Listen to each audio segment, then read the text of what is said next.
అంటే మనం ఎప్పుడు రాశి ఫలితాలు మాట్లాడుకున్నా గోచరం మాట్లాడుకుంటాము. ఫస్ట్ ఎప్పటికైనా ఏంటంటే మనం మేజర్ ప్లానెట్స్ గురించి మాట్లాడుకుంటాము. రాహుతో మొదలెడుతున్నాను నేను. సో రాహు ఏమో మీనంలో ఉన్నారు, కేతు ఏమో మనకి కన్యలో ఉన్నారు.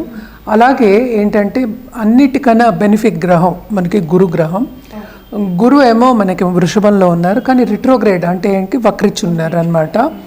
అలాగే ఏంటంటే శని మనకి శని కుంభంలో ఉన్నారు, కానీ మంచిది ఏంటంటే ఆయన డైరెక్ట్కి వచ్చేస్తారు, అంటే డైరెక్ట్ మోషన్లో ఉన్నారనమాట. అలాగే మనం చూసాము అంటే నెక్స్ట్ శుక్రుడిని చూసుకోవాలి. శుక్రుడేమో మనకి శనితో పాటు కుంభంలోనే ఉన్నారు. Towards end of this month జనవరి 2025కి ఆయన మీనానికి వెళ్తున్నారనమాట. అలాగే ఏంటంటే మనం మార్స్ గురించి మనం చాలా ఎపిసోడ్స్ కూడా చేసాము. మార్స్ ఏంటంటే మన కుజుడు ఏంటంటే ముందుకి వెనక్కి వెళ్తున్నారు. అది జూన్ వరకు అలాగా స్తంభించిపోయి ఉన్నారనమాట. కొంచెం ప్రస్తుతం స్తంభన అంటే ఏంటంటే నీచ స్థితిలో మనకి కర్కాటకంలో ఉన్నారు. అలాగే ఏంటంటే రిట్రోగ్రేడ్లో ఉన్నారనమాట. అదే ఈ మంత్ ఎండ్కి 21st జాన్కి ఆయన మిథునానికి వెళ్తున్నారనమాట. అలాగే ఇంకో గ్రహం మనం చూసుకోవాల్సింది, ఎప్పటికైనా మనం మాట్లాడుకుంటాం కమర్షియల్ గ్రహం. అలాగే బుద్ధికి ఇంటలెక్ట్కి కూడా ఆయన్నే మనం చూస్తూ ఉంటాం జాతకంలో. బుధ గ్రహం మనకి 4th జనవరికి ఇప్పుడు ప్రస్తుతం అయితే వృచ్చికంలో ఉన్నారు. 4th జనవరికి ఏంటంటే ధనుస్కి వెళ్తున్నారనమాట. అలాగే towards end of this month ఆయన మకరానికి కూడా వెళ్తున్నారనమాట. సో నెక్స్ట్ మనకి మోస్ట్ ఇంపార్టెంట్ మేజర్ ఎప్పుడు మనం మాట్లాడుకుంటాం సూర్యగ్రహం. చంద్రుడు అందరికీ తెలుసు 2 రోజులకు ఒకసారి మారుతూనే ఉంటారు. సూర్యగ్రహం మనకి తెలుసు ఆయనకి సంక్రమణ జరగబోతోంది. అంటే ఏంటి, జనవరి 14th. దాన్నే ఏంటంటాం మనం, ఎక్కడి నుంచి ధనుస్ నుంచి మకరానికి వెళ్తున్నారు ఆయన. సో దాన్ని మకర సంక్రాంతి కింద మనం చేసుకుంటూ ఉంటాము. అందరికీ తెలుసు జనవరిలో సంక్రాంతి వస్తుందని తెలుసు. అది ఎప్పుడు జరుగుతోంది, 14th జనవరికి జరుగుతోంది అనమాట. సో ఇవన్నిటిని పట్టే మనం ఈ గ్రహాల స్థితిని పట్టే ఈ నెల జనవరి 2025కి మనం అన్ని రాశి ఫలితాలు మాట్లాడుకోవాలన్నమాట. ఏంటంటే ఎప్పటికీ మనం చెప్పేది ఏంటంటే కొన్ని రాసుల వారికి చాలా బాగుంటుంది, కొన్ని రాసుల వారికి మిశ్రమ ఫలితాలు ఉంటాయి. ఏదైనా సరే వ్యక్తిగత జాతకం మీద ఆధారపడి ఉంటుంది. మనం జనరల్గా మాట్లాడుకుంటున్నాం అంటే రాశి ఫలితాలు అంటే ఏంటంటే ఎక్కడ చంద్రుడు ఉన్నాడో దాన్ని రాశి అంటాం అనమాట. సో వాళ్ళ జాతక రీత్యా మిగతా ప్లానెట్స్ కొన్ని చూసుకున్న తర్వాత మనం ఒక రెమెడియల్ మెషర్స్ కానీ, లేకపోతే ఒక జాతిరత్నం కానీ, లేకపోతే ఏంటంటే వాళ్ళు పర్టికులర్గా ఏ గ్రహాన్ని చేసుకుంటే వాళ్ళకి ఉన్నత స్థాయికి వస్తారు అనేది చెప్పడం అనేది జరుగుతుంది. కానీ ఇక్కడ ఏంటంటే మనం ఉత్తి రాశి ఫలితాలే మాట్లాడుకోగలం, ఎందుకంటే అవే జనరల్. అందరి జాతకాలు తీసి మనం పరిశీలించుకోలేము కనుక రాశి ఫలితాలు మాట్లాడుకుంటున్నాం అన్నమాట. సో జనవరిలో ఏంటంటే కొన్ని రాశుల వారికి చాలా బ్రహ్మాండంగా ఉంటుంది. ఎస్పెషలీ వృశ్చిక రాశి వాళ్ళకి చాలా బాగుంటుంది. అది కూడా ఎప్పుడు బాగుంటుంది అని మాట్లాడుకుందాము. అలాగే పరిహారం చేయాలి అంటే కనుక తప్పక ఈ నెలంతా మనం సన్ గాడ్ అంటే ఏంటంటే సూర్యభావానికి చేసుకోవడం చాలా మంచిదన్నమాట.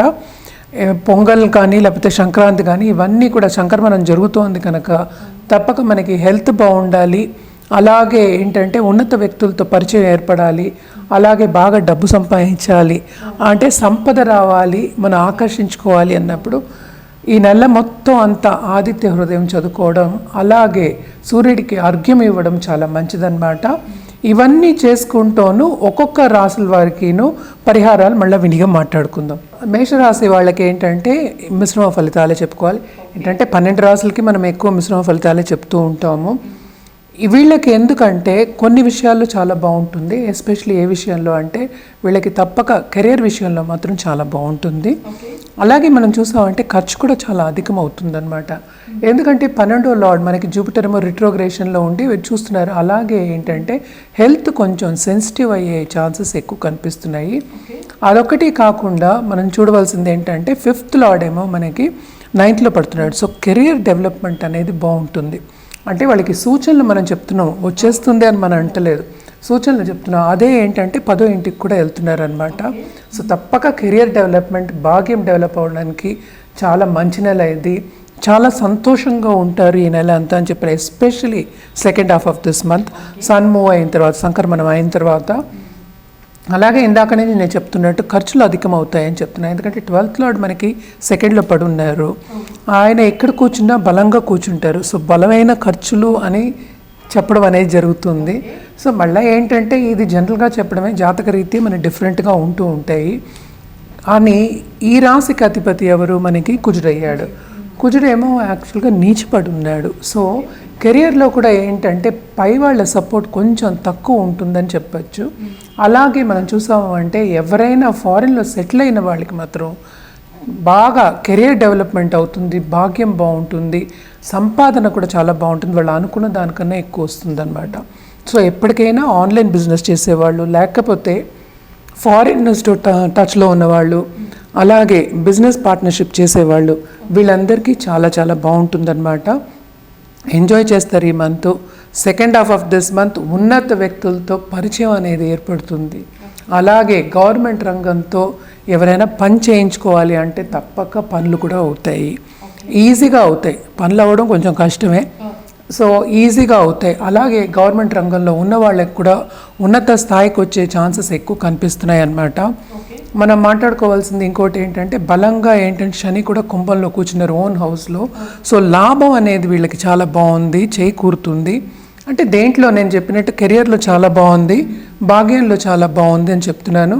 కానీ ఏంటంటే సపోర్ట్ అనేది మరీ ఎక్కువ ఉండదు కనుక కొంచెం ఏంటంటే నోటు దుడుసు లేకుండా అగ్రెసివ్ నేచర్, కోపం అది కొంచెం తగ్గించుకుని ముందుకు సాగడం ఈ నెల అంతా మంచిది.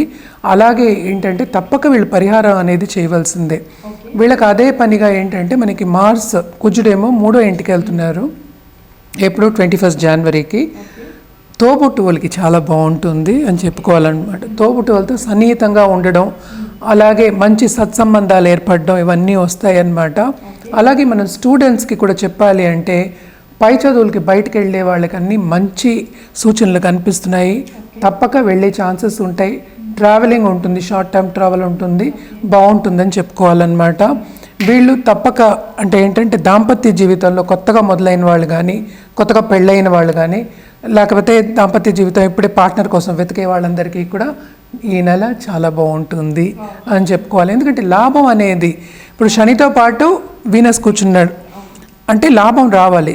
12th లార్డ్ జూపిటర్ మనకి సెకండ్ హౌస్లో ఉన్నప్పటికీను సెకండ్ లార్డ్ ఎవరయ్యారు మనకి శుక్రుడయ్యారు. శుక్రుడేమో 11వ ఇంట్లో ఉన్నాడు. సో ఎక్కడైనా ఏంటంటే లాభం చూస్తారు, చేతి నిండా సంపాదిస్తారు, చేతి నిండా డబ్బు ఉంటుంది, అలాగే చేతి నిండా ఖర్చు కూడా పెడతారు. సో ఏంటంటే ఖరీదైన వస్తువులు కొనుక్కునే ఛాన్సెస్, ఎస్పెషల్లీ ఇంటి నిర్మాణం కానీ, లేకపోతే ఇంటిని మళ్ళీ బ్యూటిఫై చేయడం కానీ, లేకపోతే ఎక్స్టెన్షన్ చేయడం కానీ, లేకపోతే ఉన్న బిజినెస్ని ఇంకా డెవలప్ చేయడం కానీ, ఇలాంటివన్నీ బాగుంటాయి. ఓన్లీ థింగ్ ఏంటంటే కొంతవరకు వీళ్ళు ఏవి ఇన్ఫెక్షన్స్ రాకుండా ఈ నెల చూసుకోవాలి. అంటే కుజుడికి జపం చేసుకోవడం కానీ, రెమెడియల్ మెషర్స్ కింద, పరిహారం కింద కుజ జపం కానీ, లేకపోతే దుర్గాదేవికి నిత్యం పూజ చేసుకోవడం ఎప్పటికైనా మంచిదే. మనం ఆల్రెడీ మనం మాట్లాడుకున్నాం సూర్య సంక్రమణ జరుగుతోందని. సో తప్పక కొంచెం వెలుతురులో సన్ కింద కూర్చోవడం, వైటమిన్ డి కావాలి కదా, పొద్దునే లేచి కొంచెం ధ్యానం చేసుకోవడం, అలాగే పూజ చేసుకోవడం దుర్గాదేవికి చాలా చాలా మంచిది. ఎస్పెషలీ మంగళవారం చేసుకుంటే ఇంకా మంచిది అనమాట. మంగళవారం తప్పక ఒక గోవుకి ఆహారం పెట్టడం మంచిది. అలాగే ఏంటి కొలవడం అనేది మంచిది అనమాట. అండ్ ఆల్సో మనం ఎప్పటికైనా సరే ఒక ముత్తైదుని పిలిచి మంగళవారం వాయనం ఇవ్వడం చాలా చాలా మంచిది.